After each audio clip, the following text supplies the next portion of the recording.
Hey, welcome back to another episode of The Red Pill versus the Blue Pill. I'm Dr. DeLon Canterbury, founder of the Deprescribing Accelerator, as well as the founder of GeriatRx. So, welcome back. I hope you're doing well. We're diving into how senior facing organizations and businesses need more of our pharmacist expertise to advocate for deprescribing as a part of their care delivery model. So, welcome back. Hope you're doing well. Today has been pretty phenomenal. I've met some really pivotal people today who focus on advocating for caregivers, advocating for deprescribing, advocating for seniors. I met the CEO of caregiver.com today, Mike Aidsaoun, and he literally has an 11 million person wide network where he is advocating for, of course, resources for caregivers. And in all his years as being a CEO for caregiving.com, he has never met a pharmacist talking about the issue at hand, which is medication overprescribing. And the fact that, again, there is such a wide need for our services, again, tells me how much opportunity there is out there for people who want to serve in the geriatric or senior space and want to roll out deprescribing as a potential service. So, in his time of having a well-received, not magazine, but just referral source and point of contact for millions of people in the US, there has been yet to have a pharmacist talk about overprescribing.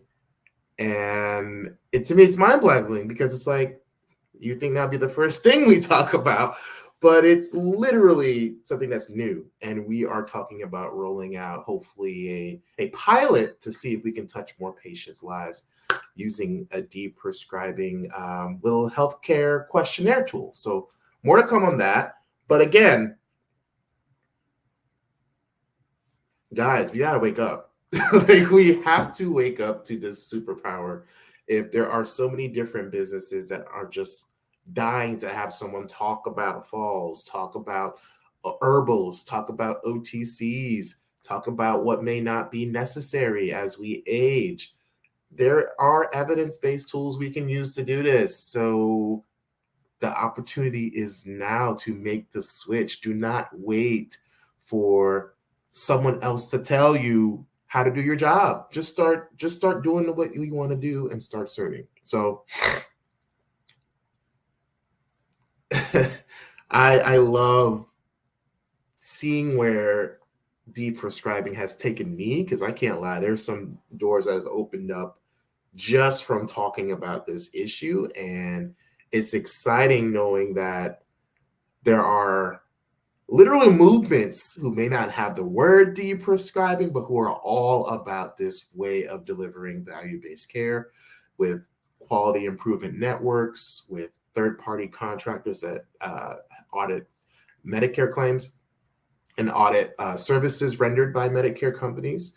I had the distinct pleasure to also meet a Mr. Mark Pugh today. Again, he focuses on workman's comp, and he's the CEO of the Work Comp College and has a board of over like 40 different health professionals who are looking for integrative approaches for pain management. So I was delighted in that I would not have even thought about the workman's comp space for deprescribers or advocates for using methodologies that incorporate like biopsychosocial feedback when it comes to pain management or opioid deprescribing. And I mean, this guy, Mark, was brilliant. And he's literally an IT guy who just hated the overuse of opioids. And so in order to help reduce costs and claims for his workman's comp business, he developed software and technologies to basically reduce opioid prescribing before we even had opioid guidelines by the CDC. And this is an IT guy. So he literally developed software, and guess what? You guys have heard of it. It's called TaperRx. And I would not have even thought I'd be on the other side of the guy who developed TaperRx, which is, again, software to help look for deprescribing opportunities and tapering opportunities for medications. But I never would have thought I would have meet like the co-founder of that literally today, just again, in alignment with the deprescribing movement, right? So we're not taught about these business opportunities in school. Like, we're not taught about how to go to senior organizations. We're not taught to like pitch ourselves to nursing homes or independent retirement communities and serve. We're not taught to do this. So it's crazy when I'm seeing people who are like rah rah rah from the fields, like that this is the way to go. But it's even better and more rewarding in that there are other like-minded people who are pushing for more pharmacists to get into this space, for advocating for other models of care, right? Integrative care, functional medicine, mental health. Like, there's so many little facets that we all have a role in. So I want you to dig deep, figure out what you love to do, and make that your deprescribing calling. But I swear to you, these businesses out here need our expertise, whether it's writing a blog to advocate for caregivers.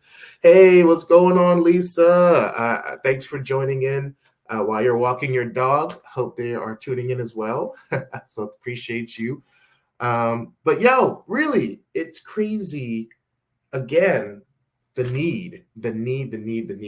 So guys, I can't service all of these businesses myself. I need people who have the same passion and see the opportunity that, hey, you can do this literally now.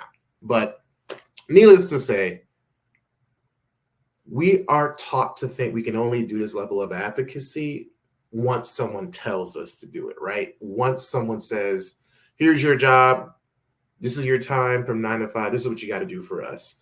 And I want us as pharmacists to get out of this mindset and start just doing the hell what we want and making it your own little baby and making it your deprescribing story, making it your passion project, but aligning it with, again, the why that brought you to pharmacy to begin with. And everyone has their own reasons, but I want you to dig deep and figure out that why and figure out how that may align with your passion for seniors, because it's going to take passion for seniors to make this the mainstay of care. So again, the mindset shift is one of the first things that we need to start taking in owning our greatness and owning what we do. But we have to also start positioning. We got to start talking about the problem. We got to start talking about overprescribing. We got to talk about this health system that doesn't incentivize deprescribing. And there are ways we can use billable services to get this done. But we got to do a better way of making it the norm with interdisciplinary collaborative practice approaches for medication management, but more importantly, deprescribing. So what do we have to do? Guys, you don't have to have 8 to 10 more years of medical schooling or pharmacy schooling to be like a deprescribing advocate. You don't have to work in a long-term care facility. It damn sure helps to have a geriatric training, but it is not required for you to be that advocate that I think we are all missing or have out of alignment with our core principles as pharmacists. You got to have all these credentials. You don't have to do all these trainings. You barely have to be a pharmacist, but you do have to have an understanding of the drugs, and you have to know how they can potentially cause harm. We don't have to spend all this money hiring and contracting out a 6-figure person to make this happen. Like, you can literally get this done yourself, and you can integrate into healthcare systems that need our expertise, right? Again, we mentioned workman's comp today. We mentioned caregiver.com, which I had an amazing call with today with Mike.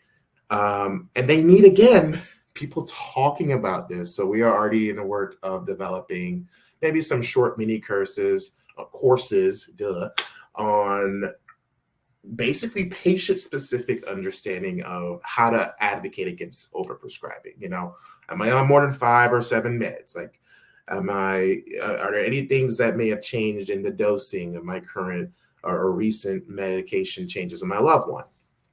Have there been any more falls, any side effects, any genetic implications, any pharmacogenomic markers that may be affecting their care? So we, again, are taught to operate from someone else's guidelines, right? You got the pun in that, right? You got the pun there. Yeah, you got that. We're not going to just operate off of someone else's guidelines. We all have a mission that's personal, and we need to get in touch with that personal drive that brought us to the field to begin with. So start making your own rules. Start taking that leap. Embrace what you want to do, but particularly, we have an aging population with less and less and less senior care advocates. We have less and less deprescribers. We have less and less geriatricians. We have less and less senior living consultants.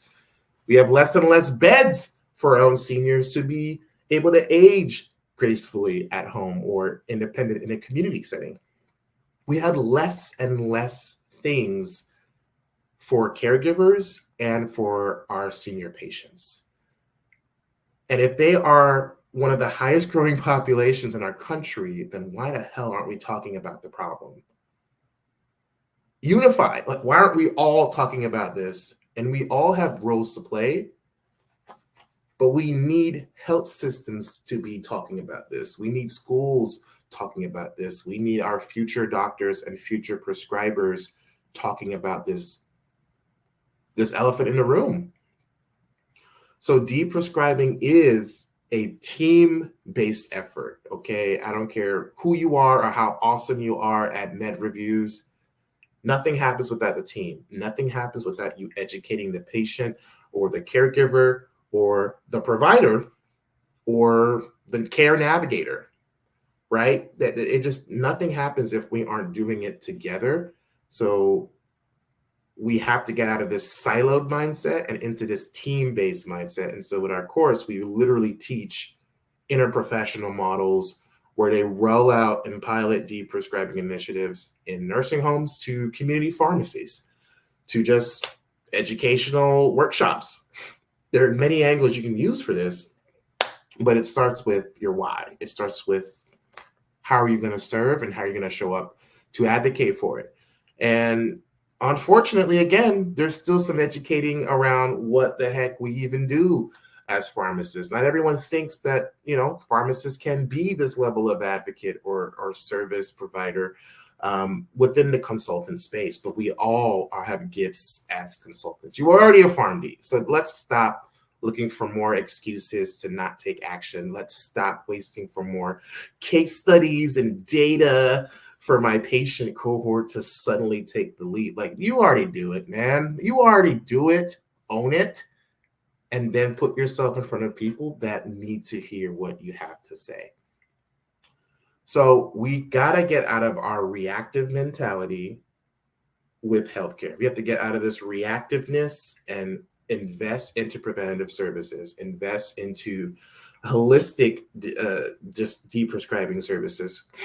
We have to stop feeling powerless because, I'm just an XYZ. Like, stop with the excuses, all right?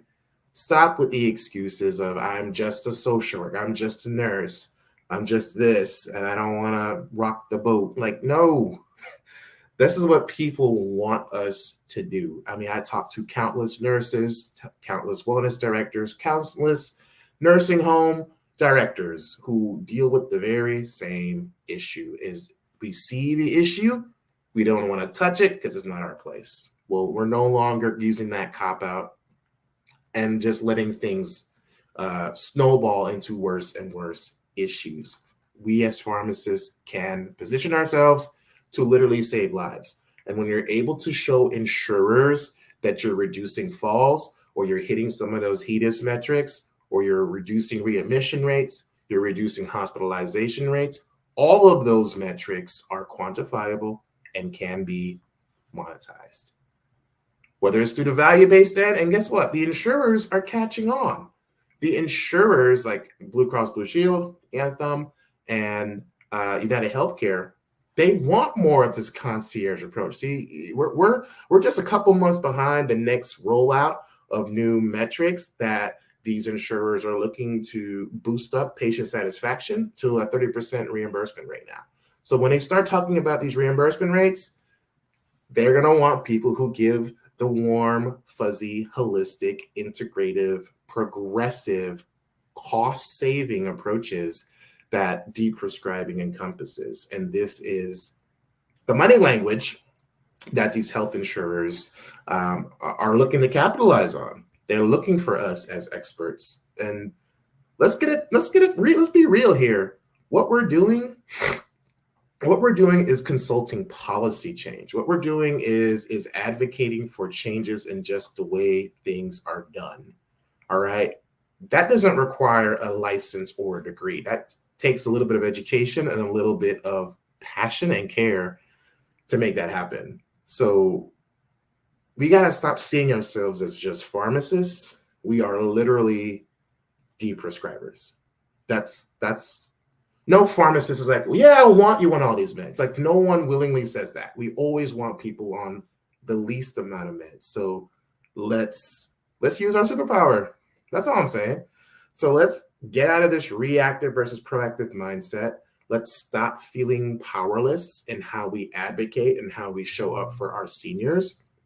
And let's start bringing this knowledge base to the people in most need. Talk to your local senior center for life. Talk to your local SHIP site. Talk to your local nursing home.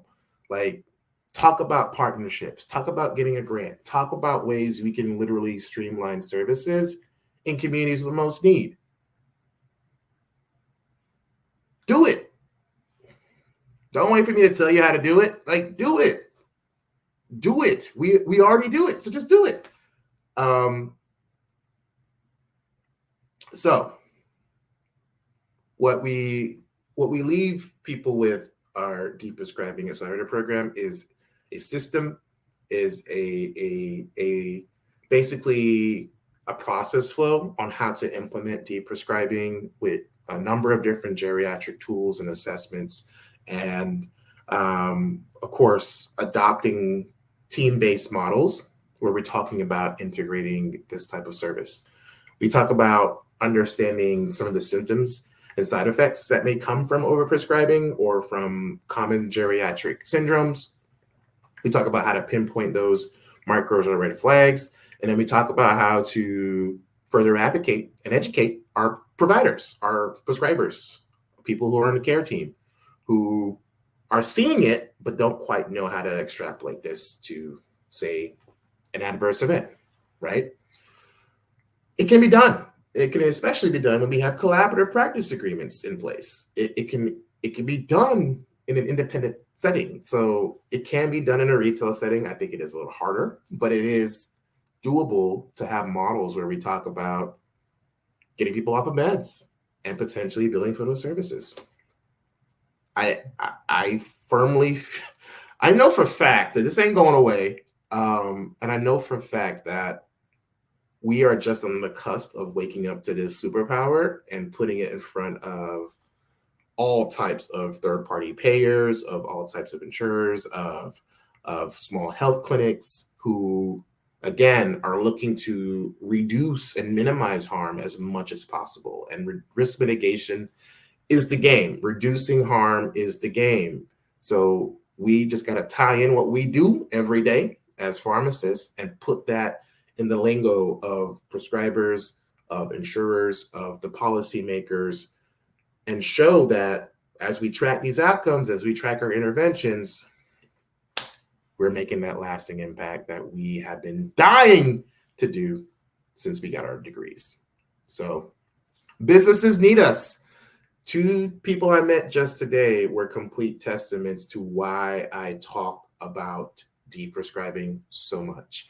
And it was one, a CEO who just had a passion for opioid deprescribing. And he was an IT guy. And mind you, a Southern IT guy. He wanted me to tell you that. But he's an IT guy. And he literally rolled out a software with GeriatRx and made doctors basically reduce their prescribing habits for opioids. IT guy. And then I have a caregiver guy, CEO, who literally just wants to educate and now pilot a deprescribing program where people can answer questions and assess that they need a consultation or need to talk with a pharmacist or just talk to someone about potential avenues on how to get themselves off of these meds. We're just building an army. So you can come now, you can come later.